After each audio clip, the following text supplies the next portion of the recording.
ইমান শুধু এখানেই শেষ নয়, আল্লাহর নবী যখন রাস্তা দিয়ে হাঁটে, আল্লাহর নবীকে আকাশের মেঘমালা ছায়া দেয়, আল্লাহর নবীকে পাথর পর্যন্ত সালাম দেয়, আল্লাহর নবীকে গাছ পর্যন্ত সালাম দেয়। আল্লাহর নবীর হাতের আঙ্গুলের ইশারায় আকাশের চাঁদ দ্বিখণ্ডিত হয়ে গিয়েছে, ঠিক কিনা বলেন? আমরা সেই নবীর উম্মত, খুশি নাকি বেজার? জোরে বলি, খুশি নাকি বেজার? তাহলে আমরা জীবনে যতদিন বাঁচবো সেই নবীর সুন্নত গুলো আমরা মানব। রাজি আছেন? নবীজির সুন্নত কি? আফসুস সালাম।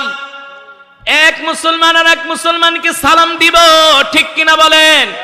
ওয়া আতইমুত তুআম, আমরা ক্ষুধার্তদেরকে খাওয়াবো। লিনুল কালাম, আমরা এক মুসলমান আর এক মুসলমানের সাথে নরম ভাষায় কথা বলবো। কি ভাষায়? নরম ভাষায়। বর্তমানে আমাদের সমাজ থেকে সালামের প্রচলন উঠে গেছে।